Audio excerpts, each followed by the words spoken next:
Well, the first thing I want to say is mandate my ass. Because it seems as though we've been convinced that 26% of the registered voters, not even 26% of the American people, but 26% of the registered voters form a mandate or a landslide. 21% voted for Skippy and 3-4% voted for somebody else who might have been running.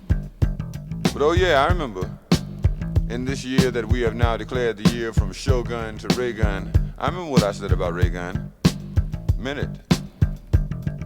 Acted like an actor. Hollywood.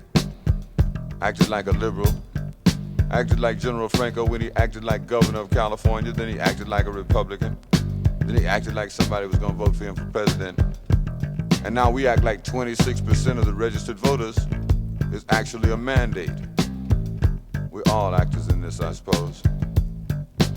What has happened is that in the last 20 years, America has changed from a producer to a consumer. And all consumers know that when the producer names the tune, the consumer has got to dance. That's the way it is. We used to be a producer, very inflexible at that, and now we are consumers and finding it difficult to understand. Natural resources and minerals will change your world. The Arabs used to be in the third world. They have bought the second world and put a firm down payment on the first one. Controlling your resources will control your world. This country has been surprised by the way the world looks now.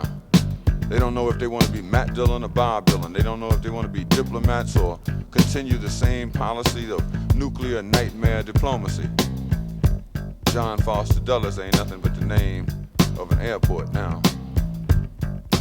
The idea concerns the fact that this country wants nostalgia. They want to go back as far as they can, even if it's only as far as last week. Not to face now or tomorrow, but to face backwards. And yesterday was the day of our cinema heroes riding to the rescue at the last possible moment. The day of the man in the white hat or the man on the white horse. Or the man who always came to save America at the last moment. Someone always came to save America at the last moment, especially in B movies. And when America found itself having a hard time facing the future, they looked for people like John Wayne. But since John Wayne was no longer available, they settled for Ronald Reagan. And it has placed us in a situation that we can only look at like a B movie. Come with us back to those inglorious days when heroes weren't zeros, before fair was square, when the cavalry came straight away and all American men were like Hemingway, to the days of the wondrous B-movie. The producer, underwritten by all the millionaires necessary, will be Casper the defensive Weinberger. No more animated a choice is available. The director will be Attila the Hague, running around frantically declaring himself in control and in charge. The ultimate realization of the inmates taking over at the asylum. The screenplay will be adapted from the book called Voodoo Economics by George Papa Doc Bush. Music by the village people, the very military Macho Man.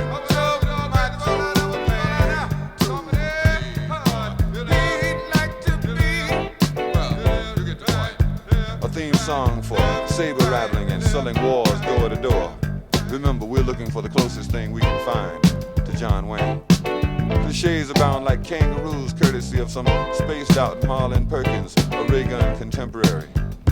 Cliches like itchy trigger finger and tall in the saddle and riding off or on into the sunset. Cliches like get off of my planet by sundown. More so than cliches like he died with his boots on. Marine tough, the man is Bogart tough, the man is Cagney tough, the man is Hollywood tough, the man is cheap steak tough, and Bonzo substantial. The ultimate in synthetic selling, a Madison Avenue masterpiece, a miracle, a cotton candy politician, pesto macho, macho, man. Put your orders in, America, and quick as Kodak, your leaders duplicate with the accent being on the dupes. Because all of a sudden we have fallen prey to selective amnesia, remembering what we want to remember and forgetting what we choose to forget. All of a sudden, the man who called for a bloodbath on our college campuses is supposed to be Dudley goddamn Do-Right. You go give them liberals hell, Ronnie. That was the mandate to the new Captain Bligh on the new ship of fools. It was doubtlessly based on his chameleon performance of the past as a liberal Democrat, as the head of the Studio Actors Guild. When other celluloid saviors were cringing in terror from McCarthy, Ron stood tall. It goes all the way back from Hollywood to hillbilly, from liberal to libelous, from bonzo to birchite or born again. Civil rights, women's rights, gay rights, it's all wrong. Call in the cavalry to disrupt this perception of freedom gone wild. God damn it, first one wants freedom, then the whole damn world wants freedom. Nostalgia, that's what we want. The good old days, when we gave them hell. When the buck stopped somewhere and you could still buy something with it. To a time when movies was in black and white, and so was everything else. Even if we go back to the campaign trail, before Six-Gun Ron shot off his face and developed hoof and mouth. Before the free press went down before full court press and were reluctant to view the menu because they knew the only thing available was Crow. Lon Chaney, our man of 1,000 faces. No match for Ron. Doug Henning does the makeup. Special effects from Grecian Formula 16 and Crazy Glue. Transportation furnished by the David Rockefeller Remote Control Company. Their slogan is, why wait for 1984? You can panic now and avoid the rush. So much for the good news. As Wall Street goes, so goes the nation. And here's a look at the closing numbers.